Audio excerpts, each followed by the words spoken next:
Assalamualaikum warahmatullahi wabarakatuh. Di sini saya akan memaparkan materi tentang manajemen, sistem, dan administrasi olahraga. Apa itu manajemen? Menurut Drab dan Marcik 1998 mengarahkan manajemen sebagai proses pencapaian dari target organisasi secara efektif dan efisien melalui perencanaan, pengorganisasian, kepemimpinan, dan pengontrolan sumber daya organisasi. Yang kedua yaitu apa itu manajer? Manajer adalah seorang yang aktif secara khusus dan merupakan bagian dari proses manajemen. Secara spesifik, seseorang manajer adalah seorang yang melakukan perencanaan, mengambil keputusan, mengorganisasi staf, memimpin, dan memotivasi sekaligus mengontrol sumber daya organisasi.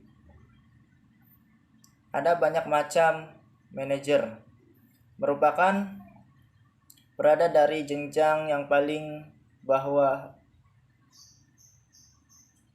sampai yang paling puncak. Dalam posisi maupun status, beberapa manajer memperlihatkan sifat hangat, bersahabat, santai dalam menghadapi segala situasi, dan beberapa sangat populer di kalangan staf.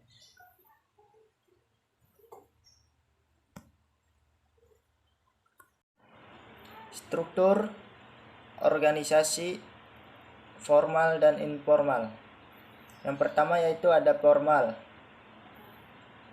Sebuah organisasi formal didasarkan pada struktur hierarki atau pekerjaan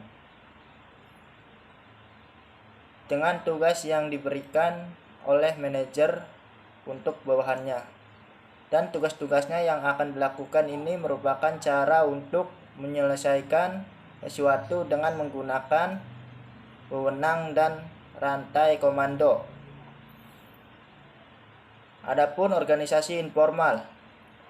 Sebuah organisasi informal menyadari bahwa ada banyak hubungan yang tidak dapat digambarkan dalam bagan organisasi. Dengan kata lain,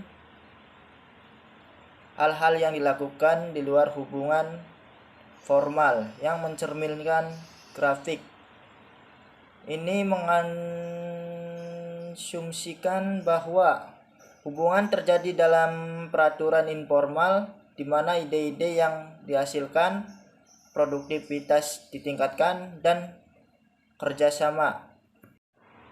Selanjutnya yaitu ada struktur-struktur manajemen untuk pendidikan jasmani dan olahraga. Yang pertama yaitu organisasi dan struktur penjaskes di SD, SMP, pendidikan tingkat kabupaten adalah unit manajemen dasar untuk SMA dan SMK. Yang kedua yaitu ada pengawasan sekolah, mengawas manajemen program sekolah, tugasnya membawa kebijakan pendidikan dari pemerintah dan mengembangkan sekolah memiliki tanggung jawab. Selanjutnya yaitu ada struktur manajemen untuk pendidikan jasmani dan olahraga. Struktur manajemen pada dasarnya dibentuk untuk program-program pendidikan jasmani di SD, SMP, SMK, dan SMA. Sekolah tinggi dari universitas, organisasi komunitas tersebut dibahas sebagai berikut.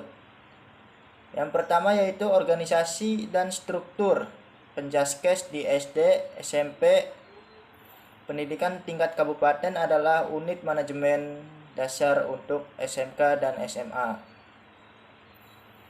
Di tingkat SD, SMP, SMA, dan SMK merupakan sebuah bagian kelompok kerja yang dibangun oleh negara.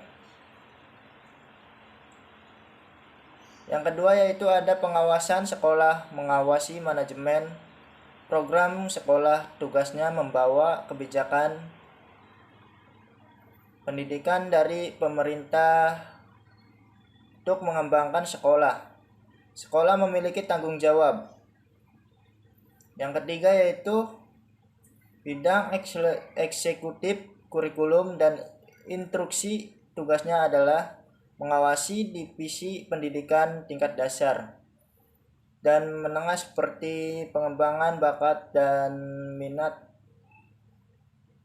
atau tanggung jawab sebagai pengembangan staf guru dan apa saja yang berkecimpung di dalam dunia tersebut. Selanjutnya yaitu ada pengertian administrasi. Tujuan pencapaian organisasi untuk mencerminkan minat kita menurut Heinrich Herzberg. Teori motivasi terhadap perilaku yang berhubungan dengan pekerjaan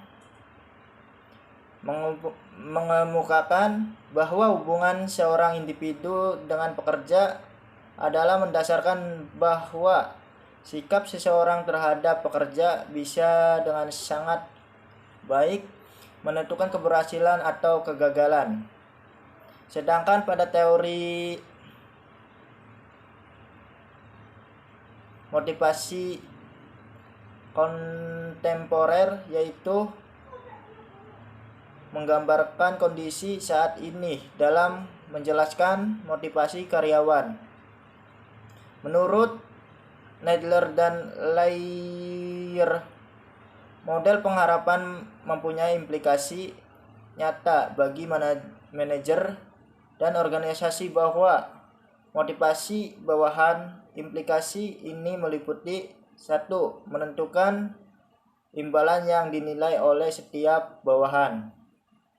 Jika imbalan menjadi motivator, maka pasti cocok untuk individu yang bersangkutan.